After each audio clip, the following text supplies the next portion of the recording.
दोस्त, आज की वीडियो बहुत खास होने वाली है। तुम्हारी ये जो परेशानी है या दुख है, ये सब आपका कम हो जाएगा इन व्यक्तियों की कहानियां सुनकर। तो आज दोस्तों मैं आपको 8 ऐसे महान व्यक्तियों की कहानी आपके साथ शेयर करूंगा जिन्होंने असफल होने के बाद भी हार नहीं मानी और अपनी सफलता की कहानी लिख दी। दोस्तों, पहले व्यक्ति आते हैं J K Rowling. Famous Harry Potter novel की राइटर जेके राउलिंग हार्वर्ड में अपनी स्पीच के दौरान विफलता के महत्व और मूल्य को रेखांकित करते हुए कहती थी कि मैं एक महाकाव्य पैमाने पर विफल रही थी।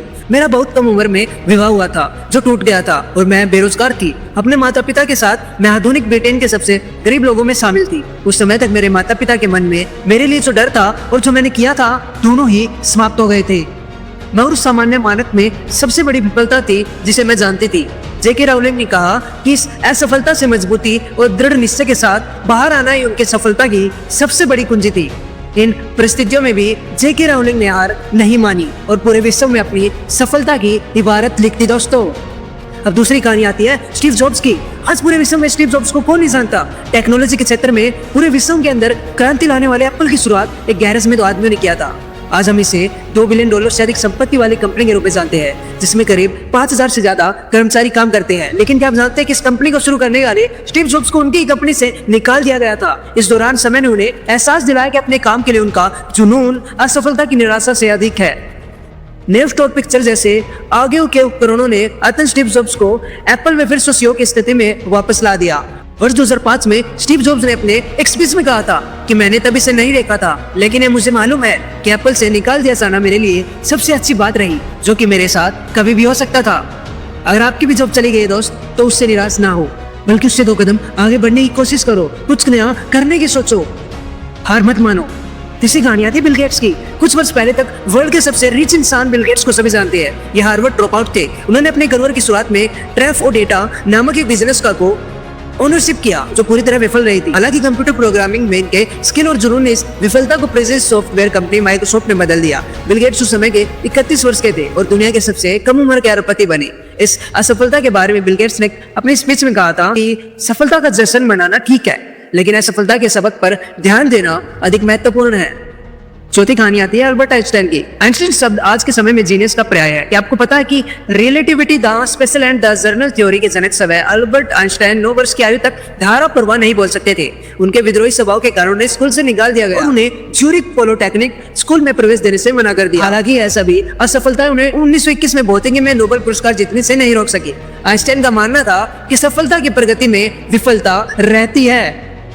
5वीं कहानी आती है अब्राहम लिंकन की।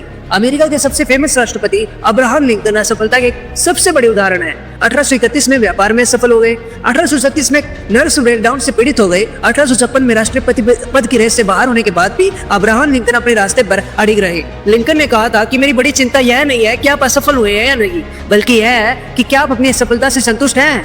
लिंकन को 1861 में संयुक्त राज्य अमेरिका के 16वें राष्ट्रपति के रूप में चुना गया था। वे अमेरिका के सबसे पॉपुलर राष्ट्रपति माने जाते हैं। दोस्त, छठी कहानी आते हैं माइकल जॉर्डन की। बास्केटबॉल दिग्गज प्लेयर माइकल जॉर्डन ने नाइकी कंपनी के एक विज्ञापन में कहा था कि मैंने अपने करियर में 9000 से अधिक शॉट गवाए। मैंने लगभग 300 गेम गवाए हैं। 26 बार मुझ पर गेम जीतने वाले शॉट लेने के लिए भरोसा किया गया और मैं चूक गया। मैं अपने जीवन में बार असफल हुआ हूँ, हालांकि इससे आगे बढ़ा और इसलिए मैं सफल हुआ। सभी को यह लगता है कि जॉर्डन का बास्केटबॉल नेचुरल टैलेंट था, लेकिन क्या आपको पता है कि अपने शुरुआती वर्षों में जॉर्डन के बास्केटबॉल कोचों को इस बात की सबसे ज्यादा परेशानी थी कि जॉर्डन अपनी न्यूनतम ऊंचाई तक भी नहीं पहुंच पा रहे हैं। हालांकि वर्षों के प्रयास, अभ्यास और असफलता ने ही इस सितारे को जन्म दिया है। दोस्तों, देखा, इन्होंने भी अपने आप को प्रैक्टिस कर करके मतलब अपने आप को बेहतर बनाया, एक बेहतर इंसान। 7वीं कहानी आती है स्टीवन स्पीलबर्ग की। स्टीवन स्पीलबर्ग को अब तक के सबसे प्रभावशाली फिल्म निर्माताओं में से एक माना जाता है। इन्होंने कई वर्ल्ड फेमस मूवी दी, लेकिन क्या आपको पता है कि स्टीवन स्पीलबर्ग ने हाई स्कूल में बहुत खराब ग्रेड थे, जिससे उन्हें दक्षिणी कैलिफोर्निया विश्वविद्यालय से 3 बार खारिज कर दिया गया। जब वे कॉलेज में थे तब उनकी नजर यूनिवर्सल के अधिकारियों पर पड़ी, जिन्होंने 1969 में उन्हें एक टेलीविजन निर्देशक के रूप में साइन किया था। स्टीवन स्पीलबर्ग ने अपने एक स्पीच में कहा था कि भले ही मैं बूढ़ा हो जाऊं, जो मैं करता हूं वह कभी बूढ़ा नहीं होता। यह मुझे अपने जुनून के लिए भूखा रखता है। आज तक स्पीलबर्ग ने 51 फिल्मों का निर्देशन किया है और उन्हें 3 ऑस्कर से सम्मानित भी किया जा चुका है। 8वीं कहानी आती है वॉल्ट डिज्नी की। मिक्की माउस को पूरे विश्व में बड़े से लेकर बड़े और छोटे से लेकर छोटे बच्चे तक जानते हैं। इसके निर्माता वॉल्ट डिज्नी ने कम उम्र में स्कूल छोड़ दिया। इसके बाद इन्होंने एक लोफ ग्राम स्टूडियो शुरू किया जो असफल रहा और ये दिवालिया हो गए। यहाँ से निकलने के बाद उन्होंने एक बार ज्वाइन किया, लेकिन वहां से उन्हें पर्याप्त रचनात्मक नहीं होने के लिए निकाल दिया गया था। जिसके बाद वॉल्ट डिज्नी ने अपनी मेहनत और भरोसे के दम पर डिज्नी स्टूडियो को खड़ा कर दिया। वॉल्ट डिज्नी ने अपने स्पीच में कहा था कि हम बहुत देर तक पीछे मुड़कर नहीं देखते, हम आगे बढ़ते रहते हैं, नए दरवाजे खोलते हैं और नई चीजें करते हैं। क्योंकि हम जिज्ञासु होते हैं और जिज्ञासा हमें नए रास्तों पर ले जाती है। और आज ही उनकी मेहनत और उनकी लगन की वजह से ही आज हम माउस मिक्की को जानते हैं और उनको पहचानते हैं। हर किसी में कुछ ना कुछ कमी जरूर थी, लेकिन उन्होंने अपनी कमी को दूर किया और खुद को बेहतरीन इंसान बनाया। तो दोस्त, जब ये कर सकते हैं तो आप भी कर सकते हैं।